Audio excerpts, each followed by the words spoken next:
Welcome. তো আমার চ্যানেলে সবাইকে স্বাগত।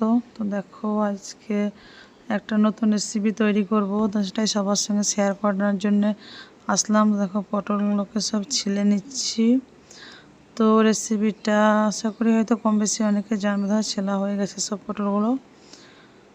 তো এবার পটলগুলোকে দুই সাইড ভালোভাবে কেটে নিয়ে পটলের ভিতরে যে বীজগুলো আছে সেগুলো সব বের করে নেব। তো দেখো বের করে নিচ্ছি। তো আশা করি সবাই কম বেশি হয়তো অনেকেই জানো রেসিপিটা, তো তবু ভাবলাম যে সবার সঙ্গে শেয়ার করি, ওই জন্যে ভিডিওটা বানালাম। তো দেখো পটলের বীজগুলো সব বের করে নিয়েছি ভিতর থেকে। তো এইভাবে সব বের করে নেব আস্তে আস্তে। তো দেখো বের করা হয়ে গেছে। এবার আমি ধুয়ে নিচ্ছি এগুলোকে। ভালোভাবে ধুয়ে নিলাম। তারপর এতে পরিমাণ মতো লবণ আর হলুদ দিয়ে দিলাম। তো লবণ হলুদ দিয়ে এটাকে ভালোভাবে মেখে নিচ্ছি। এরপর তো তোমার মেখে নেওয়ার পরে এটাকে কড়াইতে দিয়ে কড়াইটা বসিয়ে দিয়েছি। কড়াই গরম হয়ে গেছে। তো কড়াইয়ে তেল দেওয়া হয়ে গেছে। এটা কড়াইয়ে দিয়ে ভালোভাবে কষিয়ে নিতে হবে নেড়ে চেড়ে। তো দেখো দেখতে থাকো সবাই সঙ্গে থাকো। তেলটা গরম হয়ে গেছে।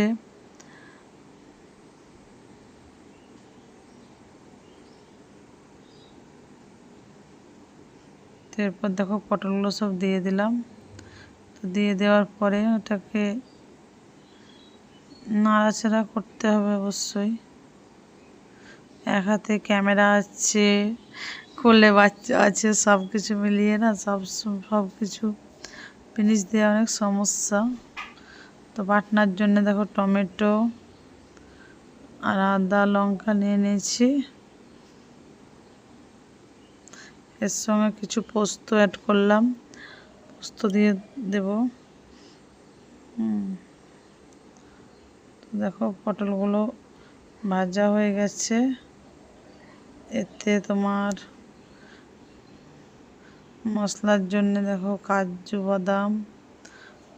বাদাম সব কিছু দিয়ে একটা পুরটা তৈরি করে নেব। বাটা মশলা দিয়ে দিলাম, আদা জিরে লঙ্কা বাটা ছিল এগুলো দিয়ে দিলাম। একটু স্বাদ মতো হলুদ, পরিমাণ মতো একটুকু স্বাদ মতো লবণ, মিষ্টি দিয়ে নেব।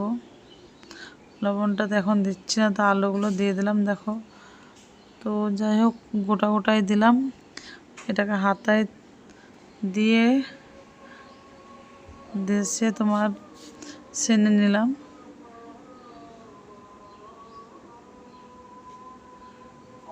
দেখো তো দেখো পুরটা মোটামুটি তৈরি হয়ে এসছে। তো এটা পুরটা এবার স্বাদ মতো লবণ মিষ্টি দিয়ে নেড়েচে নিলাম এবং এটাতে একটু চিনি দিয়ে দিলাম।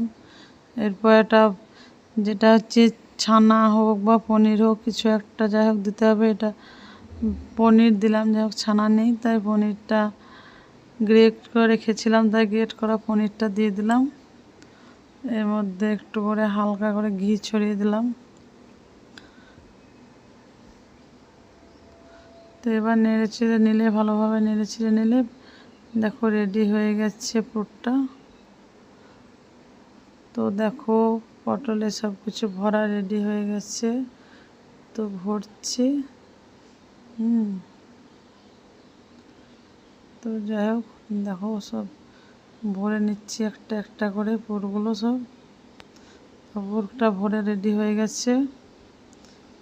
এবার আবার কড়াইতে তেল দিয়ে দিলাম। তেলের উপরে ফোড়ন দিয়ে দেখো বাটা ছিল আদা লঙ্কা পোস্ত টমেটো সব যে বাটা মশলা ছিল সেটা দিয়ে দিলাম। এতে পরিমাণ মতো একটু লবণ হলুদ দিয়ে নাড়াচাড়া করে এরপর ঢাকা দিয়ে দিলাম। একটুকু ঢাকা দিয়ে থাকতে হবে। দেখো এটা যখন হয়ে এসছে এর উপরে একটু গ্রে করা পনিরগুলো দিয়ে দিলাম, গ্রে করে রাখা পনিরগুলো। যাই হোক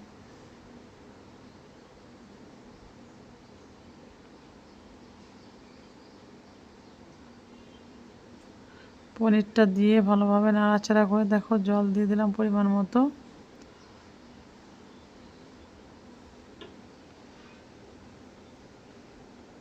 জলটা দিয়ে ফুটে যাওয়ার পর দেখো এবার পটলগুলো যেগুলো রেডি করেছিল দিয়ে নেড়ে চেড়ে একটু ফুটে উঠলে এটা হয়ে যাবে, তার জন্য নয়। তো সবাই দেখতে থাকো, সঙ্গে থাকো, কার কেমন লাগছে সেটা জানিও।